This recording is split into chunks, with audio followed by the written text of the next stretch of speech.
자, 여러분, 이어서 보겠습니다. 22페이지죠? 저 요약집을 먼저 봅니다. 문제집은 50페이지, 문제집은 50페이지 01번 특징 및 과세대상물 별표시 하나 하시고, 그 다음에 문제집은 50페이지 특징 및 과세대상물 별표시 하나 하시고요. 그 다음에 요약집을 좀 쭉 훑어보고 또 빠르게 한번 훑어보고 보겠습니다. 요약집 22페이지입니다. 요약집 22페이지. 우리가 다 공부했던 것들입니다. 지금 요약집. 자, 내용들 쭉 빠르게 한번 훑어보고 문제를 또 풀어보겠습니다. 그 특강 들었던 분들은 그 특강 보고서, 특강 듣고서 그 세법 비교도의 특강 듣고 바로 문제집 모의고사 보니까 효과가 좀 있죠, 여러분들? 예, 뭐 대답은 아까 효과 좋았다고 하는 분들 있었는데 왜 대답들 안 해요? 그게 매년 보면은 그 비교도의 특강 그거 한번 딱 하고 시험 보잖아요. 정모의사 같은 거 보면 어느 회사 거든 보면은 점수가 이렇게 이제 올라간단 말이죠. 그래서 그런데 앞으로 계속 갖고 다니면서 사전처럼 계속 갖고 다니면서 보라고 그랬죠, 제가? 사전처럼 계속 갖고 다니면서 헷갈릴 때마다 보시길 당부드리고요. 그래야지 이제 자꾸 효과가 좋아요. 뭐든지 아무리 좋았어도 공부 딱 알았어도 이 시험용 공부는 좋았는데 몇 개월만 지나면 한 달 지나면 그냥 또 그냥 가물가물해지잖아요. 그러니까 다시 계속 갖고 다니면 사전처럼 보시기 바라고요. 22페이지 봅니다. 그리고 안 들었던 분들은 하여튼 꼭 들으라니까 특강 같은 거 들어서 점수를 돈으로 사라니까 제가 항상 그래서 이렇게 한 단계 한 단계 하시고 또 보니까 9월 달에는 보니까 이렇게 전범위 백제인가 백선 특강을 먼저 하고 이렇게 이제 동영모의고사 보는 것 같은데 저는 아마 원장님하고 상의해봐야 되는데 원래 다른 곳에서 백선 특강도 있고 문제 백선으로만 된 특강 그것도 있고 문제도 있고 또 그다음에 원래 제가 이제 OX 가로놓기 2개 중에 고르기 내용 핵심 요약 또 오지선다 이렇게 해가지고 그냥 믹서 해가지고 이렇게 압축한 베스트 오브 베스트 특강집이 또 따로 있거든요. 제 마무리 특강집이. 그래서 그걸 어떤 걸 할지는 일단 저 상의를 봐야 되는데 나중에 이제 상의해봐서 이제 할 건데 9, 10월 과정에 이렇게 전범위로 저희들과 함께 이렇게 이론을 한번 훑고 있죠. 그 전범위로 한번 훑고 이제 동영모의고사를 보는 게 좋아요. 그래 보면 그렇게 하고서 요번에 제가 아까 1주차부터 4주차까지 해서 점수가 여기서 이제 먼저 마무리 특강을 하고 전범위 특강을 하고 이제 동영을 들어가잖아요. 그러면 훨씬 이게 이제 특강하지 않고 특강 안 하고 보는 학원이 있고 이걸 이제 중간에 하는 곳이 있어요. 이런 곳이 있고 어떤 곳은 이걸 하고 이제 동영모의고사 보는 곳이 있는데 매년 보면은 점수를 보면은 딱 점수가 동영모의고사는 점수 통계 나오잖아요. 그래서 점수 평균 나오고 여러분들이 어떤 거 선택했는지 이런 거 나오고 그래서 그거에 의해서 저희들이 해설 강의 하잖아요. 그럴 때 그 점수 통계를 보면은 특강을 하고 본 곳이 훨씬 더 안 하고 본 것보다 점수가 한 15점 이상 평균 한 15점 이상 차이가 나요. 하고 본 것하고 안 하고 본 것하고 그래서 특강을 꼭 하고 듣고 근데 이 시스템이 좋아요. 제가 보기에는 이걸 안 하고 보잖아요. 안 하고 중간에 이렇게 이제 동영모의고사 보고 나서 자기 구멍을 자각하고 그 다음에 이거를 하자 이런 곳이 있는데 그거보다는 제가 그렇게 하면은 동영모의고사 1주차 때 점수가 이렇게 특강하고 봐도 이 4주차 비교해 보면 1주차가 점수가 제일 낮거든요.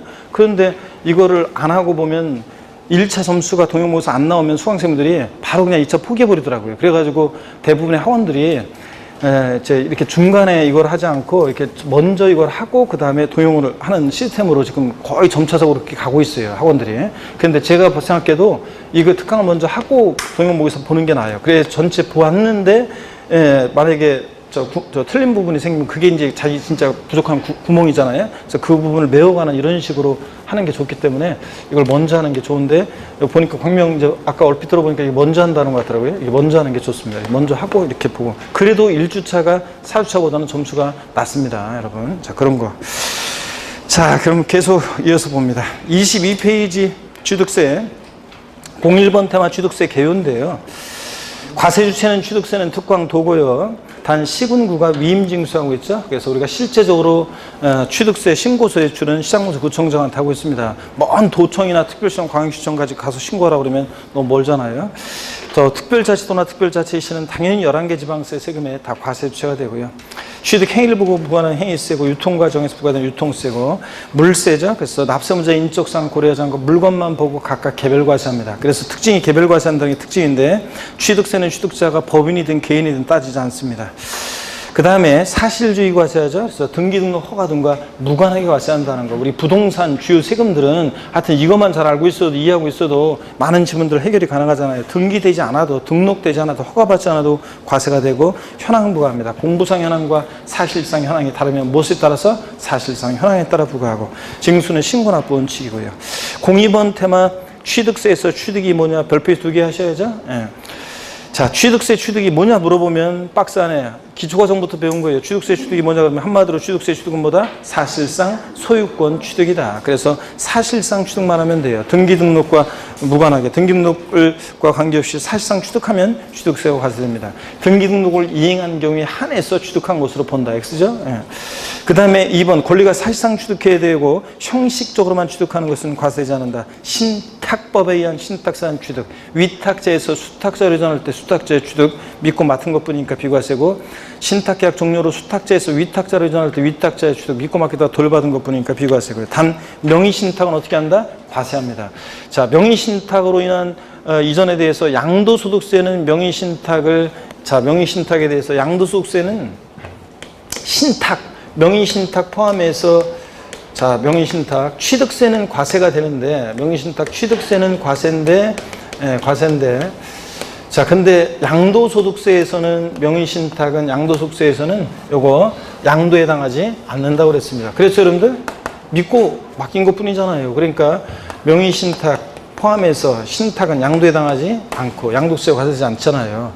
소유권 환원, 신탁 해지로 인한 이전 양도에 해당하지 않는다. 언제 변년식인데 우리 신탁, 소유권 환원 이런 것들은 믿고 맡긴 것뿐이고 믿고 맡겼다 돌려받은 것뿐이고 또 소유권 환원 잘못 간 거 돌려주고 이런 것들은 직접적인 대가 받고 이전이 아니기 때문에 양도에 해당하지 않습니다. 근데 취득세는 명의신탁 어떻게 한다? 과세합니다, 여러분. 자, 신탁법에 의한 신탁산 취득이 비과세고요. 3번 취득세는 사실상 소유권을 취득해야지 소유권 이해권리 취득은 과세되지 않습니다. 그래서 부동산 임차권, 전세권, 지상권, 아파트 당첨권, 분양권, 조합원 입주권 같은 것들 양도소득세 대상은 될지언정 취득세 대상은 아닙니다, 여러분들. 이런 것들.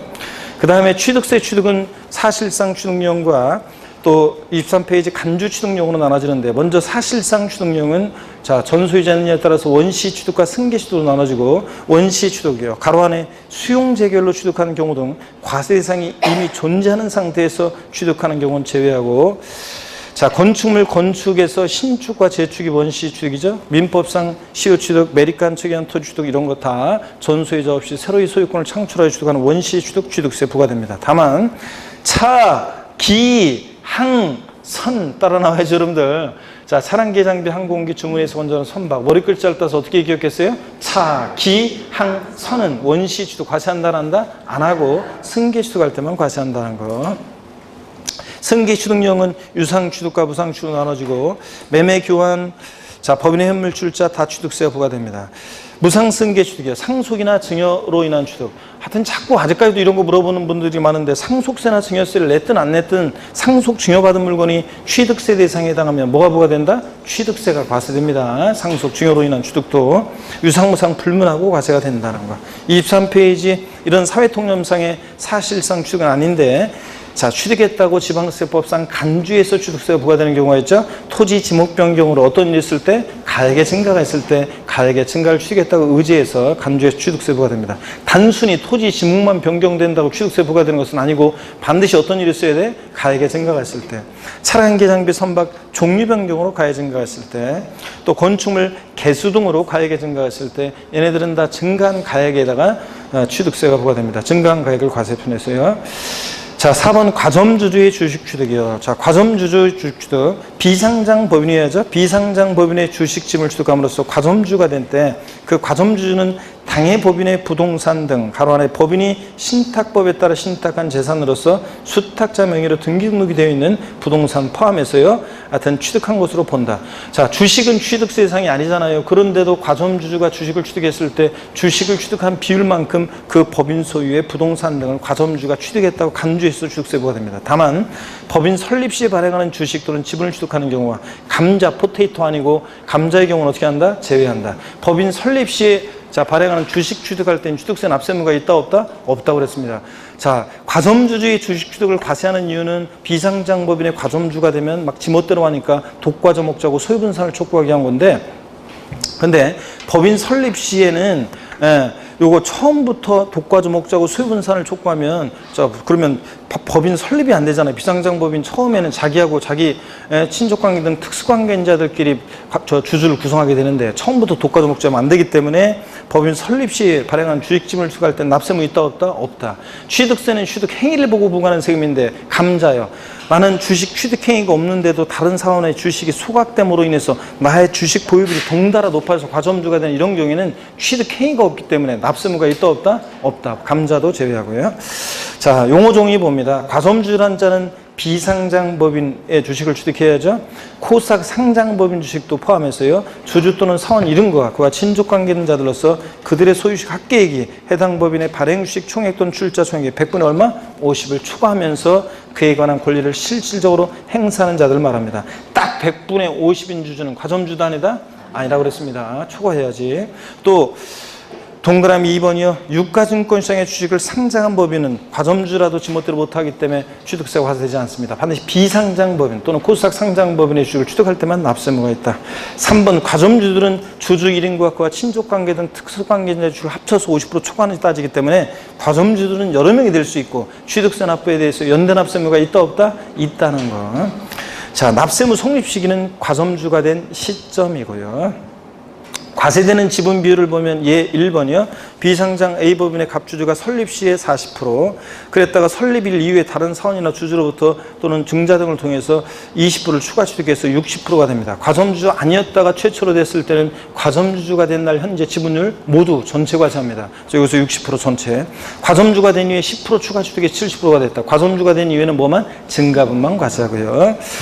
자, 10%만 과세합니다. 70%가 아니라. 다만 증가된 후에 주식 등의 비율이 그 이전에 해당 과점주가 가지고 있던 주식 등의 최고 비율보다 증가되지 않는 경우에는 취득세를 부과하지 아니한다.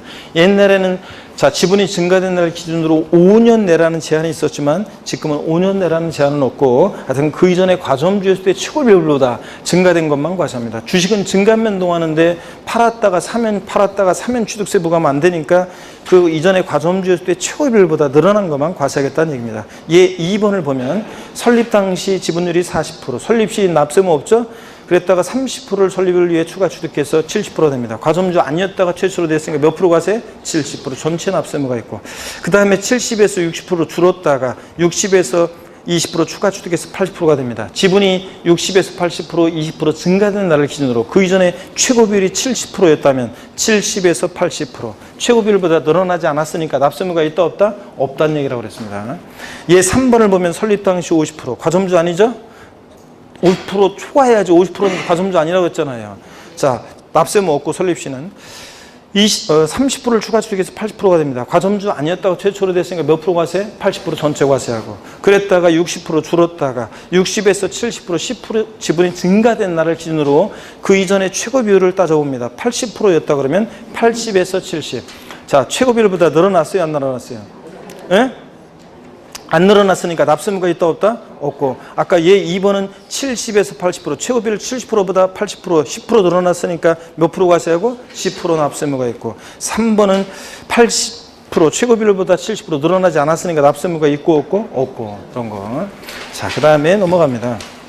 24페이지 얘 4번을 보면 법인 설립 당시 60% 납세무 없습니다. 설립 시는. 근데 10%를 추가 취득해서 70%가 됐을 때 이걸 헷갈리지 말라고 그랬어요. 이미 과점주는 돼 있잖아요. 설립 시 60% 과세하진 않지만 이미 과점주가 돼 있으니까 과점주가 된 이후에는 뭐만 과세? 증가분만 과세입니다. 10%. 그래서 10%만 과세한다. 이렇게만 딱 기억해요. 막 혼자서 이런저런 깊은 생각 하지 말고 이걸 자꾸 깊은 생각 혼자서.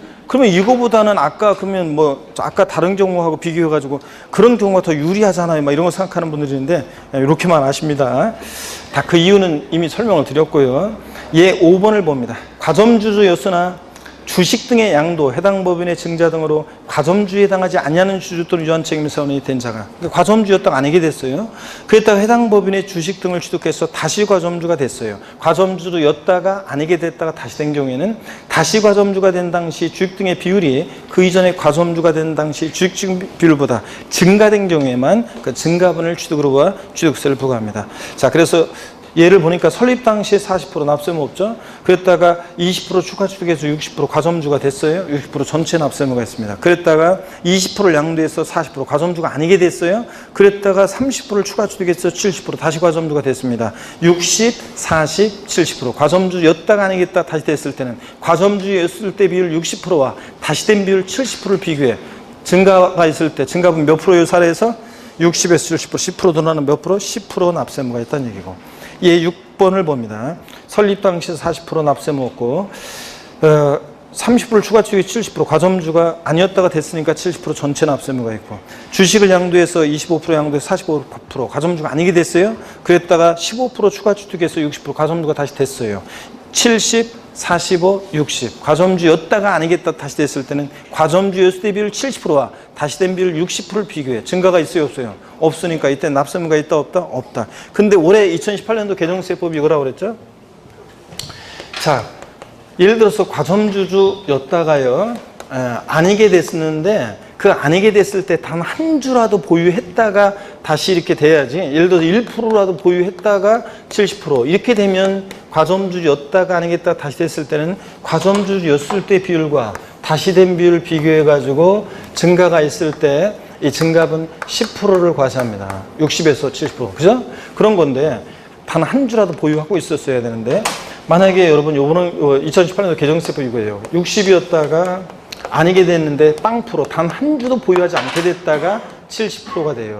이럴 때는 과점주였다가 아니겠다가 다시 되는 이런 경우인데 전혀 한 주라도 보유하지 않게 됐을 때는 이 규정을 적용한다 안 한다? 안 한다고 돼 있어요 법령에. 그럼 저 규정을 적용하지 않으니까 이런 때는 그러면 자 최초로 과점주가 된 것으로 봐가지고, 원래 설립 시 주식 취득은 납세의무가 없지만 이런 경우는 자 최초로 과점주가 된 것으로 봐가지고 70% 전체를 과세합니다 여러분들. 이해되십니까 여러분? 네, 요거는 자 이렇게 해서 단 한 주라도 보유하고 있었어야 된다는 거. 자 그러면 됐고요. 그 다음에 과점주주에 대한 과세 방법을 보면, 먼저 과점주주가 주식 취득의 경우 과세 표시는 어떻게 계산하냐면 이따가 뒤에 또 나오죠. 과점주가 된 날 현재 법인이 보유한 취득세 물건에 대한 총가액이요. 이 법인의 전체 총자산가액이 아니라 그 중에서 취득세 대상 물건에 대한 총가액에다가 과점주가 취득한 지분 비율을 곱합니다.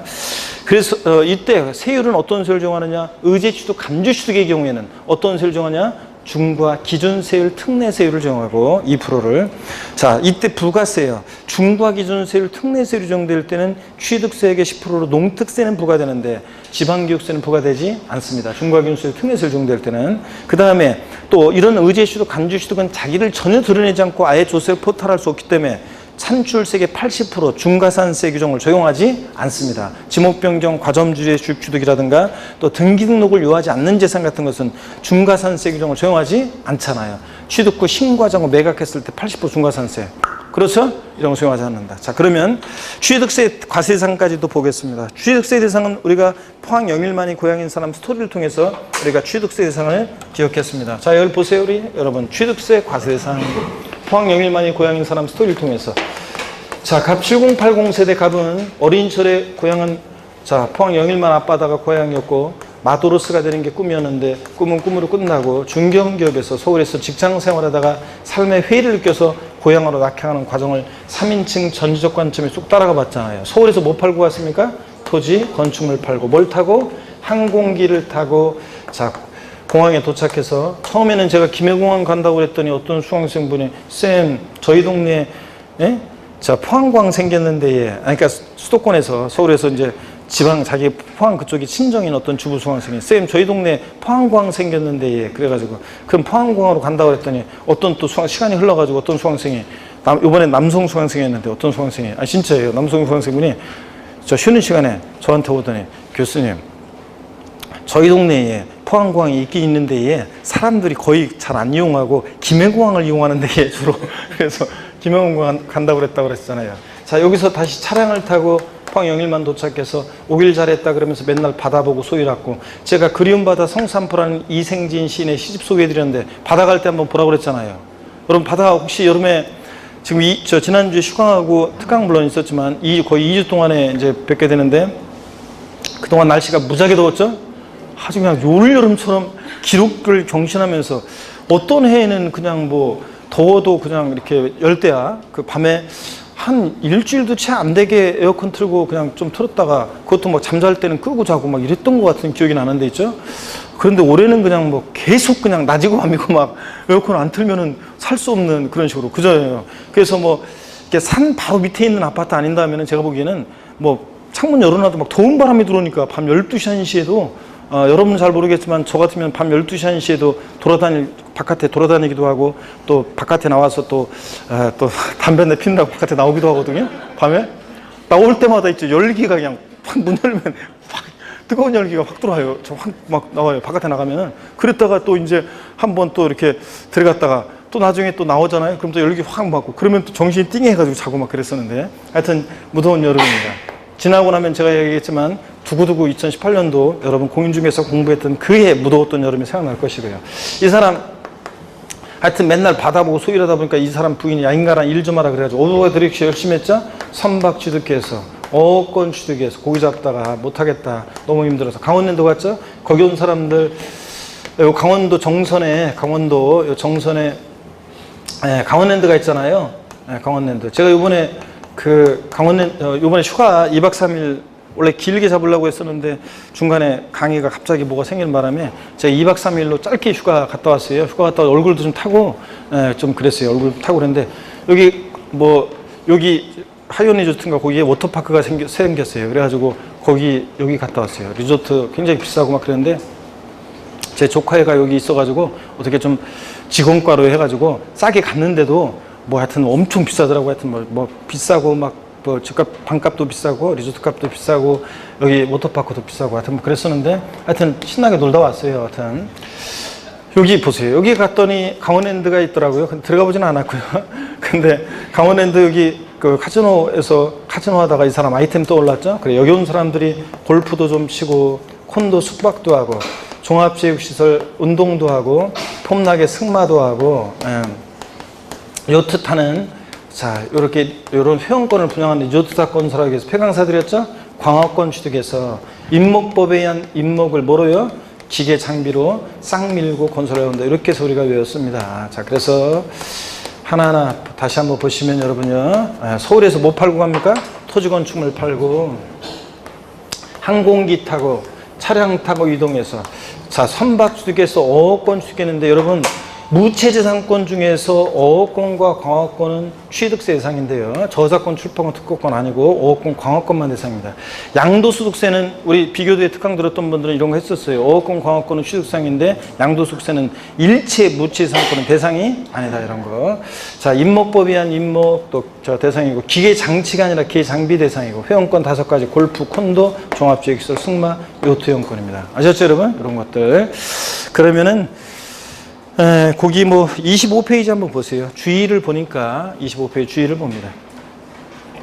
제가 그런 얘기 드렸었잖아요. 이거 잠깐만요. 강원랜드 그러니까 강원도 정선 요 고한읍과 얽힌 제 에피소드 인연 얘기 드렸었잖아요. 제가 청량에서 기차 타고 동해바다 바다 보러 갈 때 뭐 어떤 애를 만나가지고 그 고한읍에 내려서 예전에 이거 생기기 전에 탄광촌 허름한 거기서 이제 같이 이제 이렇게 밤새 여인숙에서 술 한잔 마시고 제가 했던 그런 얘기 드렸잖아요. 근데 여기 많이 발전하긴 했는데 동네는 역시 아무래도 그렇고, 여기 어렸을 때 이쪽 동네 사는 애들이 그 미술 시간에 시냇물 같은 거 그릴 때 검정색으로 칠한다는 얘기 해드렸잖아요. 근데 이번에 가가지고 제가 검정색인가 아닌가 봤더니 검정색 아니더라고요. 요즘은 탄광 그런 걸 안 하니까 검정색이 아니고 저 물이 좀 아주 파란 맑은 물은 아니고 파란 물이긴 한데 어떤 간에 물이 흐르더라고요. 근데 검정색은 아니더라고요. 옛날에는 그랬답니다. 하여튼 그런 얘기도 해드렸던 생각 나요, 안 나요? 봄날에 제가 얘기 드렸죠. 자, 여러분 봅니다.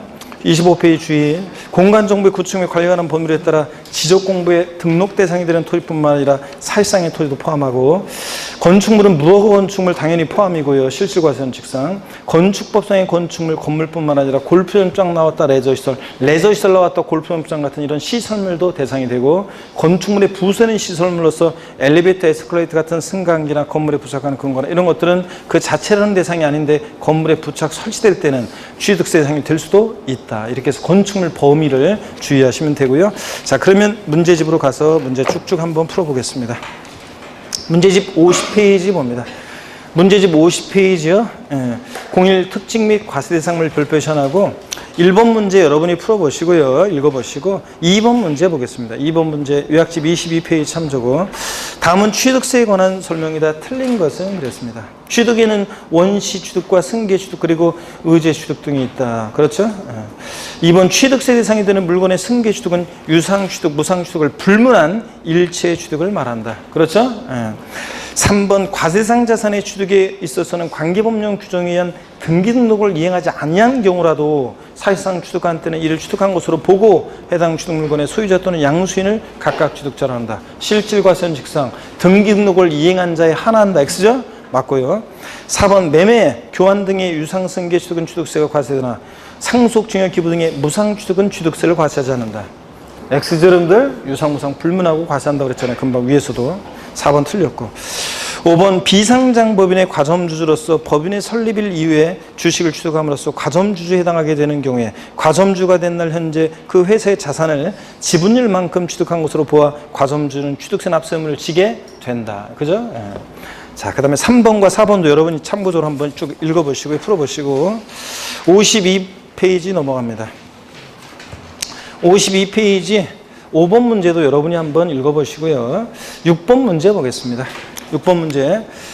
취득세 관련해서 2018년도 시행되고 있는 제도는 모두 몇 개인가 그랬습니다. 2018년 1월 1일 이후 취득한 것으로 가정한다. 자, 취득세 시행되고 있으면 O 아니면 X요. 특별징수.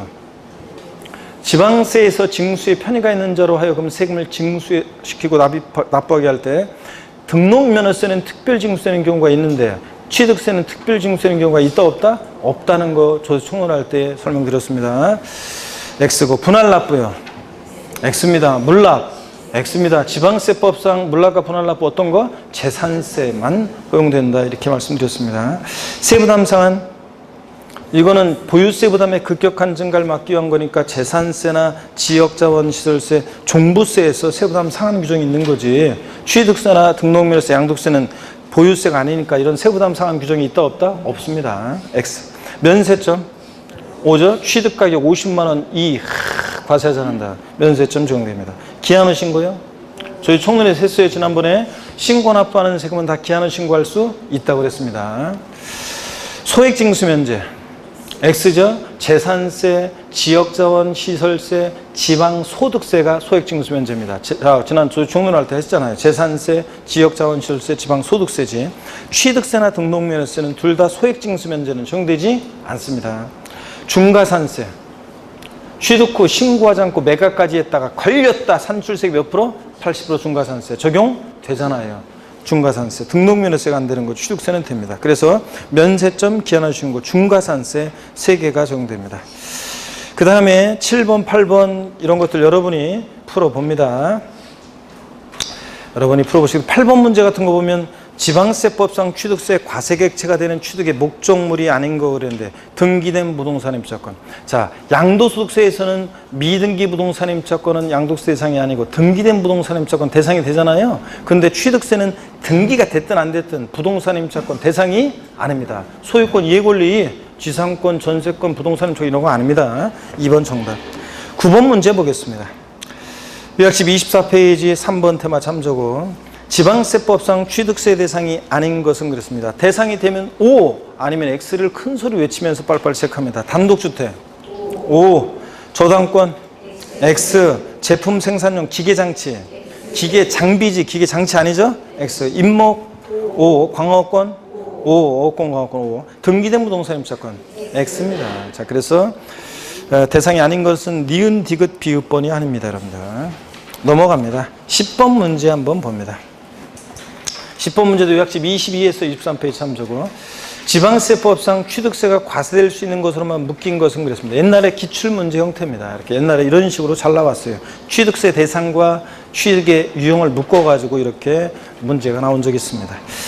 자, 오르면 O, 틀리면 X입니다. 기억번, 보유 토지 지목이 전에서 대지로 변경돼서 가액이 증가한 경우.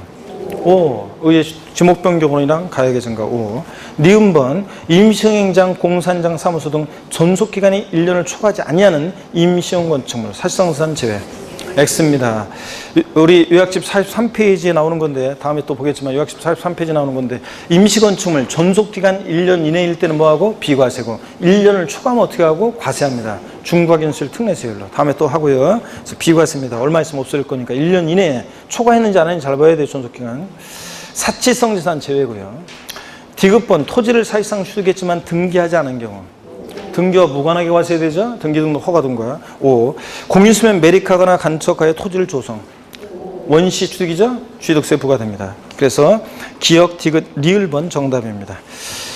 11번도 옛날 기출문제를 수정한 건데요. 5번 지문만 한번 볼게요. 5번 지문. 11번 문제 5번 지문. 개인 간의 부동산을 교환하는 경우에는 취득세를 과세하지 않는다.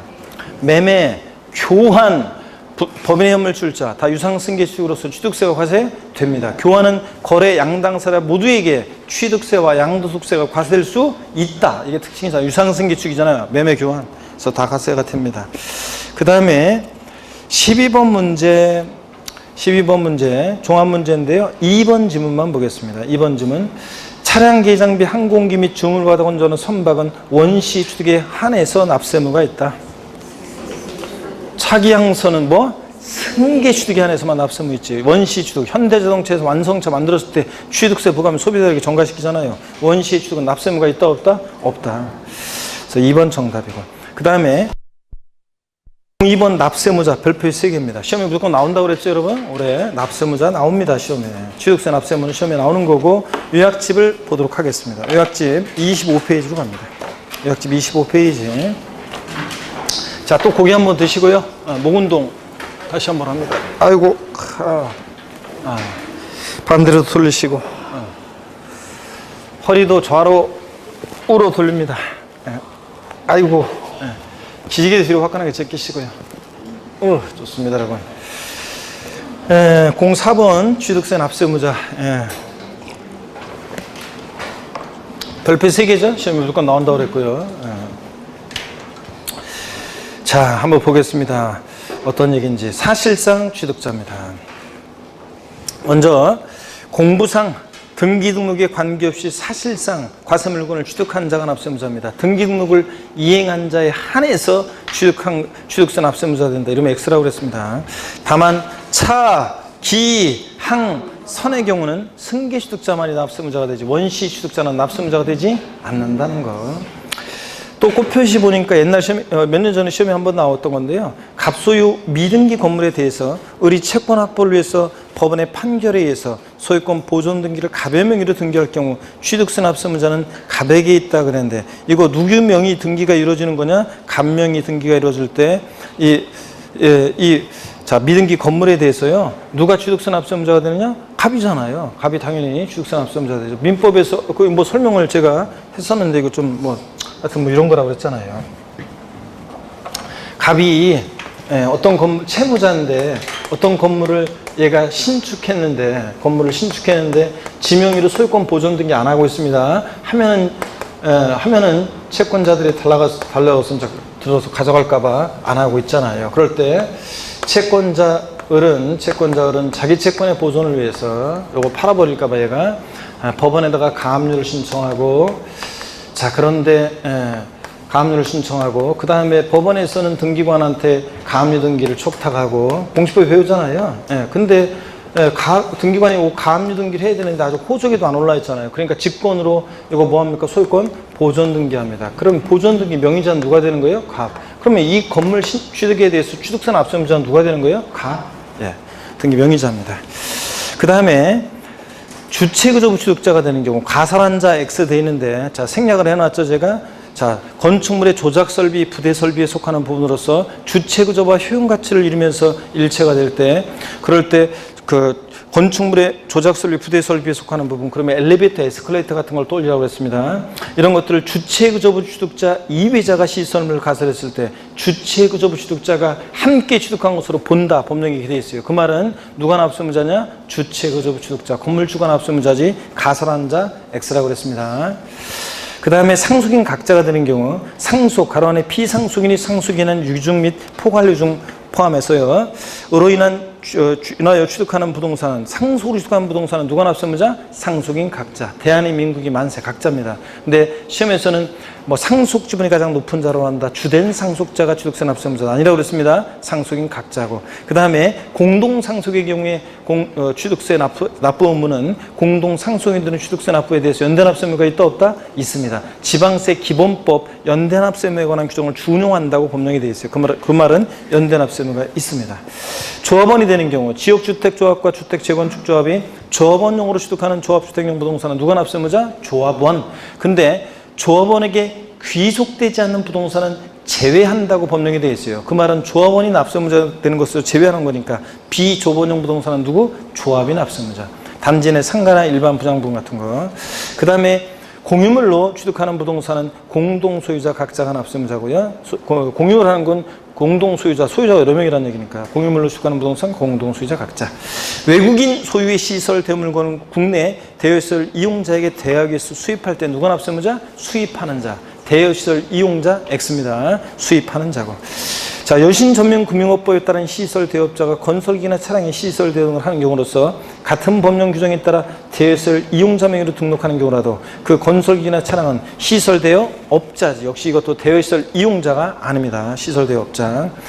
자, 변경 시점의 소유자가 되는 경우 차량기 장비 선박 종류 변경으로 가액 증가했거나 토지 지목 변경함으로 가액이 증가했을 때, 자, 그 지목 변경, 종류 변경 시점의 소유자가 납세의무자지 지목 변경, 종류 변경 후의 소유자 이렇게 바꿔낼 수 있습니다. 아니고 시점, 밭에서 대로 지목이 변경될 시점의 소유자가 간주취득의 경우 납세의무자가 됩니다. 그 다음에 실제 취득대금을 지급한 자. 편하게 보시면 된다고 그랬어요. 읽어보면 지입 차량 같은 거로 예를 들었는데 제가 버스 하나를 사가지고 운수업체 명의로 등록을 시켜서 운행에서 수익이 발생하면 운수업체하고 저하고 나눠갔습니다. 그럴 때 제가 사갖고 간 버스를 지입 차량이라고 하고 저를 지입 차주라고 했을 때 그 지입 차량에 대한 취득세 납세 의무자는 실제 취득대금을 지급한 자니까 운수업체 명의자가 아니라 누구라고요? 실제 취득대금을 지급한 자, 지입 차주가 납세 의무자가 된다. 그런 얘기입니다. 이거. 그 다음에 여기부터 이제 또 진짜 중요하죠. 배우자 또는 직계존비속 부동산 취득의 증여의제예요.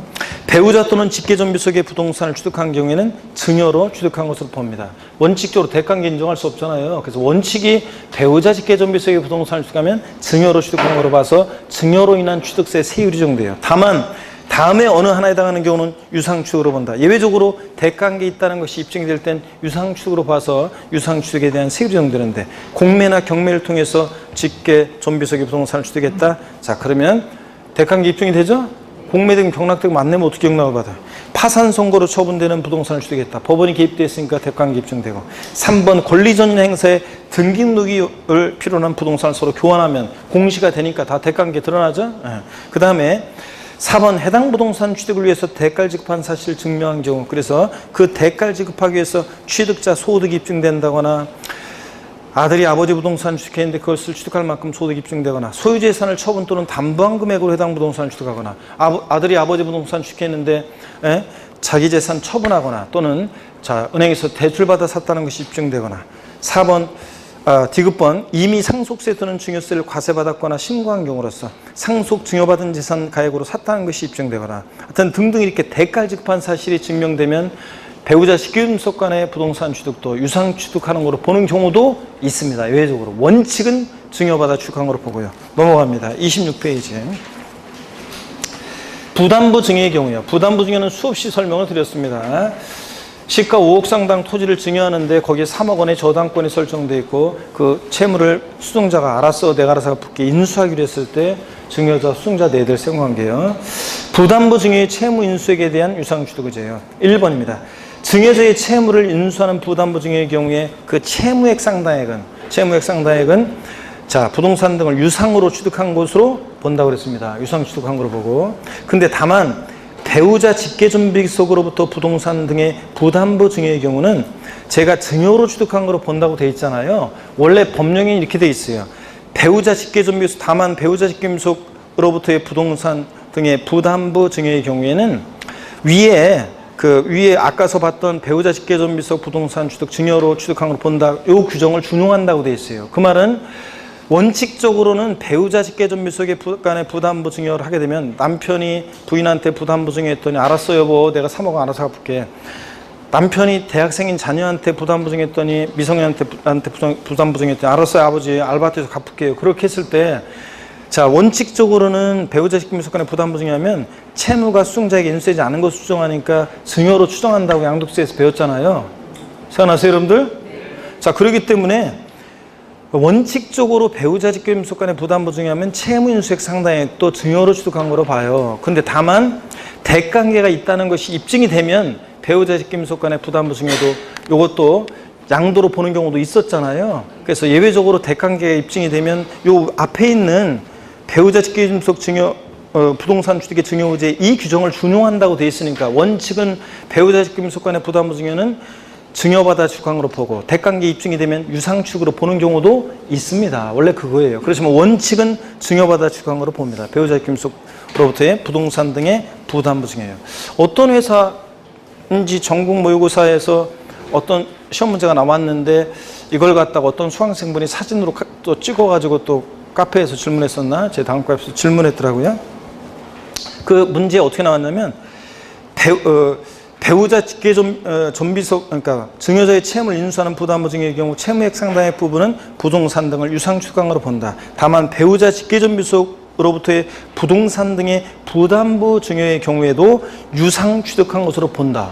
이렇게 돼 있더라고요. 근데 그걸 갖다가 맞다고 거기서 옳은 건으로 가장 옳은 것은 그래 놓고 그것을 옳은 질문을 했더라고요. 틀린 건 아니에요. 가장 옳은 것은 그 말이 들어갔으니까. 에? 자, 그런데 가장 옳은 것은 그러니까 틀린 것 정답을 그거로 삼을 수도 있긴 있지만 그러면 안 돼요.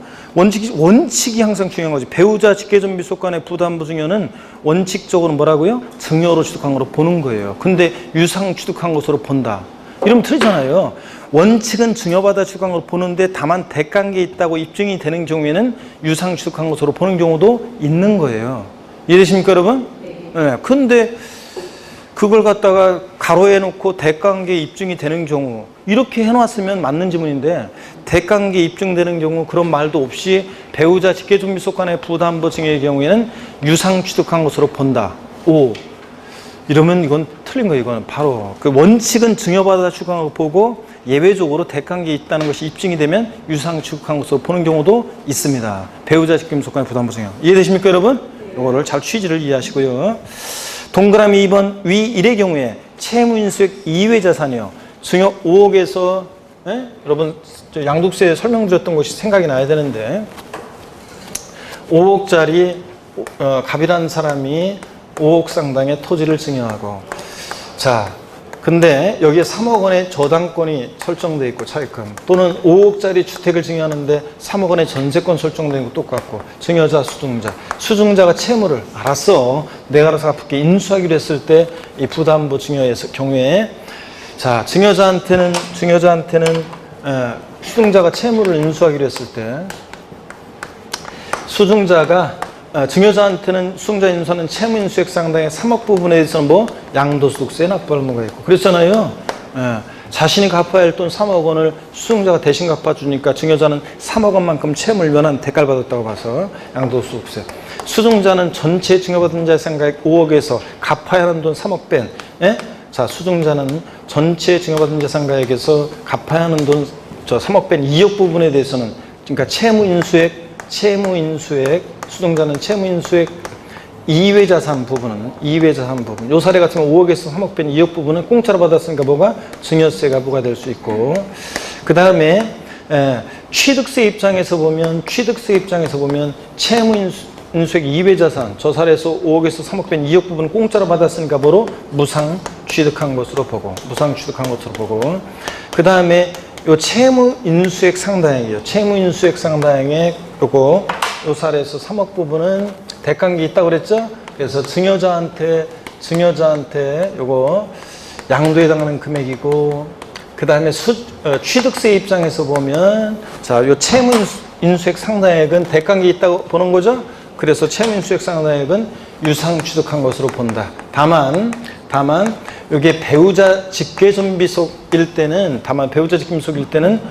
원칙적으로는 뭐라고요? 증여받아 취득한 거로 보고. 그래서 유상 취득 의지하는데, 얘네들 배우자 직계존비속일 때는 배우자 직계존비속 간에 부담보 증여했을 때는 그럴 때는 취득세에서 요거요. 원칙적으로는 뭐라고요? 증여로 취득한 것으로 봅니다. 증여로 취득한 것으로 봐요. 근데 다만 대가계가 있다는 것이 대가계가 입증이 되면 양도세도 했었잖아요. 이럴 때는 뭐라고요? 유상 취득한 것으로 보고요. 유상 취득한 것으로 보는 거고요. 자, 이렇게 해요. 그러니까 원칙은 배우자 직금속간에 부담보 증여하면 원칙적으로 뭐라고요? 증여로 취득한 걸 봅니다. 채무액 상당액도. 아셨죠, 여러분? 자, 그러면 됐습니다. 자, 넘어가시면 26페이지. 상속재산의 재분할에 따라 초과 취득 시 증여의제. 마음 착한 삼형제 스토리 소개해드렸었어요. 상속 개시 후 상속재산에 대해서 등기 등록 명의예서 등에 의해서 각 상속인의 상속분이 확정돼서 등기가 된 후, 그랬다가 삼형제가 골고루 나눠 가졌어요. 그랬다가 그 상속재산에 대해서 공동속인의 상속인이 협의해서 재분할한 결과, 자, 마음 착한 큰형님이 부모님 돌아가시고 나서 일주기가 다가오는 어느 날 마음이 울적해서 돌아가신 부모님 생각도 나고 살아계실 때 더 잘못했었다는 그런 자책감도 들고 동생들 생각도 나서, 우리 둘이 갑과 을은 우리 먹고 살만한데 막내가 좀 걸리니까 좀 더 주자 그래가지고 공동상속인 협의해서 재분하는 결과 특정 상속인이 당초 상속분을 초과해 취득하게 되는 재산가액은 그 재분할에 의해서 상속분이 감소한 상속인으로부터 뭐라고요? 증여받아 취득한 것으로 본다고 했습니다. 초과 취득하는 부분은. 근데 다만 다음의 경우에 언어에 해당하는 경우는 그러하지 않다. 증여로 취득한 것으로 보지 않는 경우가 있는데 1, 2, 3번 중에서 1번만 좀 기억하시면, 상속에 따른 취득세 신고 납부기 한 내 재분할에 의해서 취득한 경우에는, 자, 그러하지 아니하다. 즉 증여받아 취득한 것으로 보지 않습니다. 이런 거는. 그 다음에 택지공사가 준공된 토지 사실상 지목 변경이요. 공간정보의 구축 및 관리하는 법률 규정에 따른 대지 중에서 국토의 계획 및 이용하는 법률 등 관계법령 등에 따른 택지공사가 준공된 토지 지목을 건축물과 그 건축물에 접촉된 정원 및 부속 시설물의 부지로 사실상 변경함으로써 가액의 증가한 경우에 취득한 것으로 봅니다. 가액의 증가를. 의제 취득이죠. 신탁재산의 위탁자 지위전이요. 신탁법에 따라 신탁재산의 위탁자의 지위전이 있을 때 누가 취득하는지 잘 보라고 했어요. 새로운 위탁자가 해당 신탁재산을 취득한 것으로 봅니다. 취득한 거 보지 않는다고 바꾸겠죠. 다만 위탁자 지위전에도 불구하고 신탁재산에 대한 실질적인 소유권 변동이 있다고 보기 어려운 경우로서 법령이 정하는 경우는 그러하지 않는다. 당연히 그렇죠. 실질적인 소유권 변동이 있어야죠. 자, 그러면 문제집으로 가겠습니다, 여러분. 자, 중요한 부분. 문제집 55페이지입니다. 문제집 55페이지. 공이 납세무자 별표 3개고 13번 문제 보도록 하겠습니다. 자, 이건 기출문제인데요. 요약집 25에서 26페이지 참조고 기출문제. 지방세법상 취득세 납세 의무에 관한 설명으로 틀린 거. 1번. 부동산 등의 취득은 민법 등 관계법령에 따른 등기를 하지 아니한 경우라도 사실상 취득하면 취득한 것으로 본다. 그렇죠? 예. 2번. 주택법에 따른 주택조합이 해당 조합원용으로 취득하는 조합주택용 부동산, 조합원에 귀속되지 않는 부동산은 제외하고 누가 취득한 것으로 본다? 조합원이 취득한 것으로 본다. 그렇죠, 여러분들? 네. 그 다음에 2번. 비속이 직계전속의 부동산을 매매로 취득하는 때는 해당 직계비속의 다른 재산으로 그 대가를 지급한 사실이 입증되는 경우에는 유상 취득한 것으로 본다. 그렇죠? 대가가 입증되니까. 네. 4번. 직계비속이 권리 이전에 등기가 필요한 직계전속의 부동산을 서로 교환한 경우 무상으로 취득한 것으로 본다. 등기 등록을 요하는 재산을 직계전비속 간에 교환으로 취득하면 대가가 입증이 되죠? 유상 취득한 것으로 봅니다. 무상 틀렸습니다. 4번 정답. 5번. 직계비속이 공매를 통해서 직계전속의 부동산을 취득했습니다. 대가가 입증이 되죠? 유상 취득한 것으로 보고요. 넘어갑니다. 14번 문제도 한번 볼까요? 기출문제인데 14번 문제도요. 역시 25에서 26페이지 참조고 지방세법상 취득세 납세무자에 대한 설명으로 옳은 것은 그랬습니다. 1번 취득세는 부동산에 준하는 자산, 어업권을 제외한 각종 권리 등을 취득한 자에게 부과한다. 그러면 여러분 보세요. 취득세는 부동산에 준하는 자산, 또 어업권이나 광업권 같은 권리를 취득한 자에게 부과하잖아요. 어업권을 제외한 각종 권리입니까? 아니죠. 어업권을 포함한 광업권 같은 권리를 취득한 자에게 부과합니다. 그래서 어업권을 제외한 각종 권리 틀렸습니다. 2번 건축물 중 조작설비로서 그 주체구조부 하나가 돼서 건축물로서의 효용가치를 이루고 있는 것에 대해서는 주체구조부 취득자 외자가 가설한 경우에도 주체구조부의 취득자가 함께 취득한 것으로 본다. 그렇죠? 네, 이거 가설한 자 아닙니다. 2번 맞고 3번 법인 설립 시 발행하는 주식을 취득함으로써 지방세 기본법에 따른 과점주주가 됐을 때는 그 과점주주가 해당 법인의 부동산 등을 취득한 것으로 본다. 맞습니까 여러분? 예? 법인 설립 시에는 납세무 있다 없다? 없다. 잘 봐야 돼요. 과점주주 취득 나오면 법인 설립 시는 제외 됩니다. 2번 토지 지목을 사실상 변경하면서 가액이 증가한 경우에 취득한 것으로 보지 아니한다. 이거 유치하네. 자, 취득한 것으로 봅니다. 의제 취득. 5번 증여자의 채무를 인수하는 부담보증의 경우에 그 채무액에 상당하는 부분은 부동산 등을 유상 취득한 걸 보지 않습니까? 아닙니다. 채무 인수액 상당액은 대가관계에 있다고 봐서 유상 취득한 것으로 봅니다. 채무 인수액 이외 자산이 무상 취득이죠. 자, 그래서 2번 정답입니다. 이렇게 나왔었습니다. 쉽게 고를 수 있었던 문제였고요. 15번 문제 봅니다. 요약집 25에서 26페이지 참조고요. 지방세법상 취득세 납세 의무에 관한 설명으로 틀린 것은 1번 반복되고 2번 봅니다. 상속 개시 후 상속받은 부동산에 대해서 각 상속인의 상속분이 확정돼서 등기가 된 후 그 상속재산에 대해서 공동상속인이 협의해서 재분할한 결과 특정 상속인이 당초 상속분을 초과해 취득하게 되는 재산가액은 상속에 따른 신고기한 내에 재분할에 의해서 취득하는 경우에는 증여받아 취득한 것으로 본다. 아까 제가 재분할로 초과 취득한 부분은 원칙 증여받아 취득한 걸 보는데 다만 상속에 따른 신고나 부기한 내 재분할로 초과 취득한 부분은 그러하지 아니하다 그랬습니다. 그래서 여러분들 이거 틀렸습니다. 자, 그래서 제가 부모님 돌아가시고 나서 일주기가 다가오는 때 마음 착한 큰형님이 부모님 생각하고 어쩌고 그런 예를 드는 거라고 그랬습니다. 취득세 신고나 부기한 내 재분할인 경우에는 그러하지 아니하다. 2번 틀렸습니다. 증여받아 취득한 거로 보지 않고요. 그 다음에 나머지는 다 반복해서 나오고 있습니다. 16번 문제 봅니다. 기출문제인데요.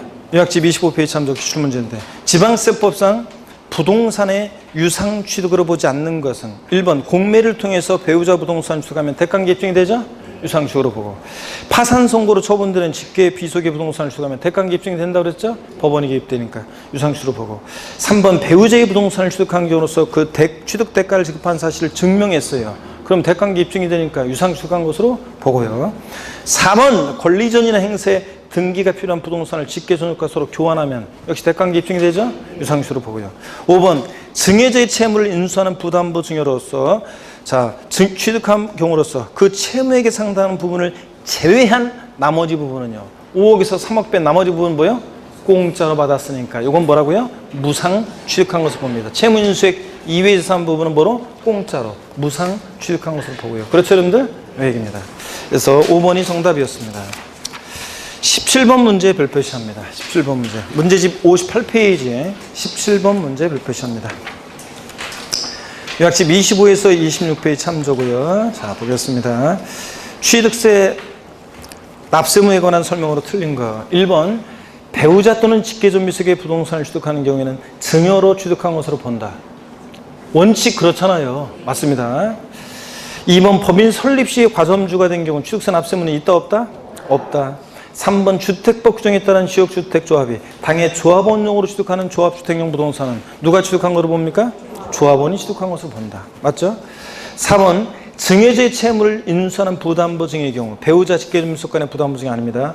의 경우에는 그 채무액에 상당한 부분은 부동산 등을 무상으로 취득한 것으로 본다.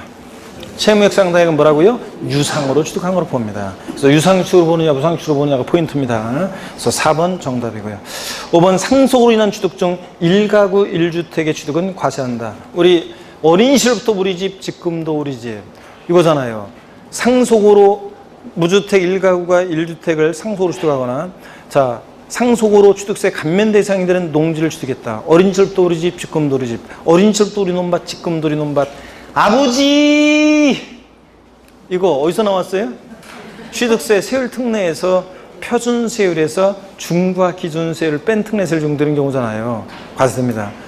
까먹은 사람들은, 저 비교대에 특강 들었던 분들은 취득세부터 양도세까지 세율 쫙 했었는데, 자, 지난주에. 그래서 어떤 간에 나머지 분들은 또 우리가 다음 세율 할 때 다음 주에 또 봅니다. 자, 그래서 4번 정답, 비였고, 그 다음에 18번, 19번 여러분이 보시고요. 20번 문제 한번 볼게요. 19번 문제 여러분이 꼭 풀어보시고, 20번 문제 한번 봅니다. 19번 문제 5번 지문만 볼게요. 19번 문제 5번 지문만 한번 볼게요. 19번 문제 5번 지문, 요약집 25페이지 참조고, 상속, 비상속으로부터 상속에 의한 유증 및 포괄 유증과 신탁재산의 상속을 포함해서 으로 인하여 취득하는 경우에 상속 지분이 가장 높은 자가 상속받는 과세물건을 취득한 것으로 보아 주된 상속인이 납세물 지며. 맞습니까? 아닙니다. 누구예요? 상속인 각자고, 상속인 각자고. 상속인이 여러 명인 경우 연대 납세무가 있다 없다? 있다 그랬습니다. 자, 그래서 취득세는 상속으로 취득한 자산 상속인 각자, 연대 납세무 있다. 요거 포인트입니다. 20번 문제 한번 보겠습니다. 다음은 지방세법상 취득세 납세 의무자에 대한 설명이다. 틀린 거. 1번 시설대업자가 차량계 장비 선박 항공기를 시설대여하는 경우에 그 등기등록 명의에도 불구하고 누가 납세 의무자? 시설대여업자입니다. 2번 반복되고 3번 요약집 23페이지 참조고요. 토지 지목이 사실상 변경된 경우에 그 가액의 증가 여부에 관계없이 사실상으로 지목이 변경된 시점에 해당 토지 소유자가 납세 의무자가 된다. 맞았어요? 틀렸습니다. 왜 틀렸어요, 여러분들? 지목 변경은 반드시 지목 변경으로 가액의 증가가 있을 때 그 가액의 증가를 주겠다고 의지하는 거지. 증가 여부에 관계없이 틀렸습니다. 지목 변경의 경우에 가액의 증가가 없는 경우에 취득세 부과되지 않습니다. 자, 가액의 증가가 있는 경우에만 과세가 되는 거지. 단순히 토지 지목 변경됐다고 과세되는 것은 아니라는 거. 자, 그래서 그 가액의 증가 감소 여부에 관계없이 여기가 틀렸습니다. 나머지 맞는 지문들 쭉 보시고요. 60페이지 21번. 자, 문제 과점주의 주식 취득부터는 잠깐 쉬었다가요. 과점주의 주식 취득. 자, 나머지 보고 그 다음에 취득 시기, 과세 표준 이런 것들을 이어서 보도록 하겠습니다. 잠깐 쉬겠습니다, 여러분.